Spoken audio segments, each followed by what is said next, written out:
출석 의무가 없다? 이 한마디에 법사위가 발칵 뒤집혔습니다. 조희대 대법원장의 국회 출석 요구를 두고 국회와 대법원 그리고 여야가 정면으로 충돌하고 있습니다. 국회 법제사법위원회가 조희대 대법원장의 대법관 서면 제청 논란을 두고 공방을 벌였습니다.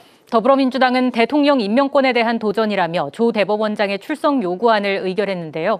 국민의힘은 대법원장 망신 주기라며 반발했습니다. 민주당은 강하게 반발했습니다. 공식 출석 요구에도 대법원장이 나오지 않는 건 국회 권한을 무시한 것 아니냐는 겁니다. 사법부 수장도 국회의 견제 대상이라는 주장입니다. 조희대 대법원장은 사법 정치를 너무 잘해요.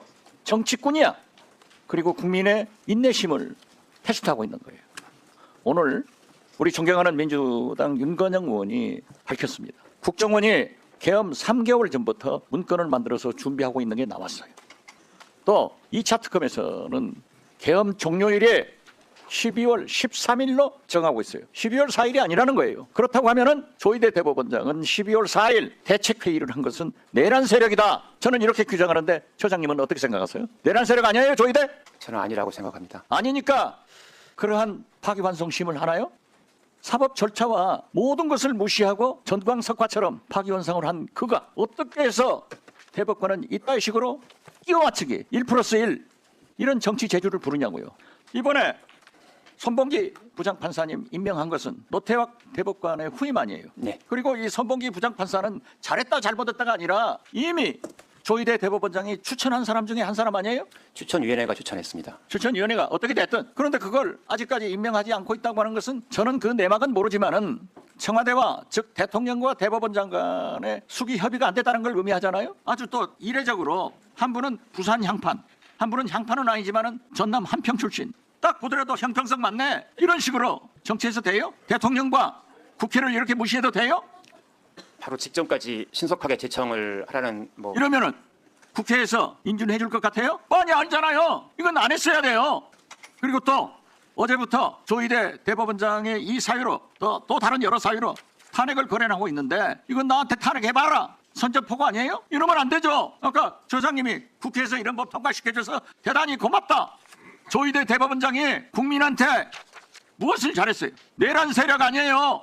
12월 4일 대법관 대책회의를 열어서 이미 국회에서 윤석열이 내란을 종식됐다 하고 선언했는데도 대책회의를 열어서 계엄이 성공하면 우리가 어떻게 할 것인가? 이걸 한다는 것은 대법원장 입건해야 돼요. 내란 세력이에요. 죄송합니다만 대책회의 하지 않았습니다.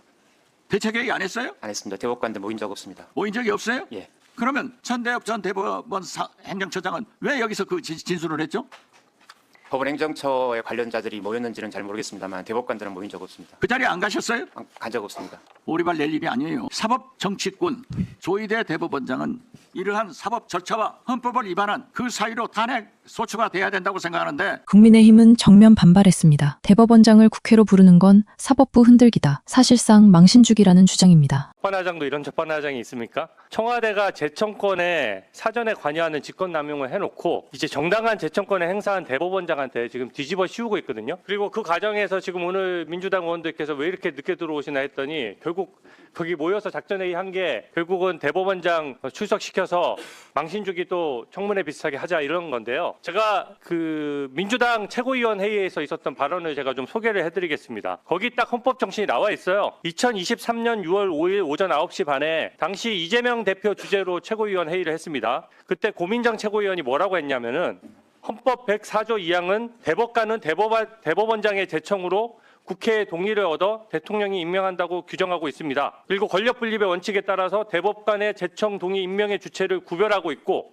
그중에 제청권은 대법원장의 몫이기 때문에 대통령이 결코 개입할 수 없다. 이렇게 발언을 직접 했거든요. 그리고 행정부에서 특히 청와대에서 사법부의 영역인 대법관의 후보 추천 절차나 지명 절차에 영향을 미치는 것은 권력분립 원칙과 헌법에 반한다. 이렇게까지 발언했습니다. 당시 민주당 입장하고 지금 달라진 게 뭡니까? 그리고 헌법 규정상으로도 지금 명확하게 그 대법원장이 먼저 제청을 하고 국회 동의 여부를 따진 다음에 뒤늦게 이 대통령이 임명하도록 돼 있어요. 그 절차대로 하면 되는 겁니다. 본인들이 임명 못하겠다고 하면 임명 못하는 사유를 달아서 임명을 안 하면 되는 거예요. 근데 왜 지금 여기에 대법원장을 갑자기 뜬금없이 결산회의 때 불러서 그것도 이재명 당시 피고인의 재판을 또 다시 논의하기 위해서 왜 전원합의체 해부했냐 이런 이유로 한다?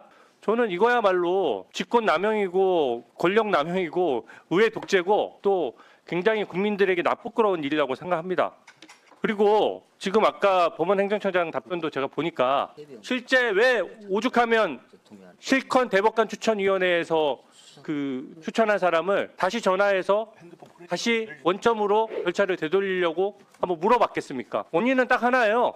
청와대에서 딱 찍어서 이재명 대통령이 딱 한 명을 찍어가지고 임명하겠다고 우기니까 법원 입장에서는 차라리 그러면은 다시 다른 후보들을 다시 검증을 하든지 다른 절차를 밟자고 몇 개월이나 공백이 있으니까 어쩔 수 없이 그렇게 한 거 아닙니까? 이거야말로 직권남용이고 탄핵 사유입니다. 이거 불러서는 안 된다고 생각합니다. 헌법에 따라 대법원장은 대법관 후보를 제청할 권리가 있고 거기에 따라서 대통령과 국회는 각각 동의권과 임명권을 행사하면 된다고 생각합니다. 이 경색된 상황을 풀기 위해서 그 추천을 무효화시키고 새로 추천을 꾸려서 절차를 진행한 건 어떤지 이러한 안이 나왔기 때문에 국회가 불렀는데 대법원장은 나오지 않았습니다. 이게 국회 무시입니까? 아니면 사법부를 흔드는 정치 공세입니까? 분명한 건 하나입니다. 이 충돌은 여기서 끝나지 않습니다. 이제 국민이 묻고 정치권이 답해야 할 시간입니다. 여러분은 어느 쪽입니까? 댓글로 판단해 주십시오.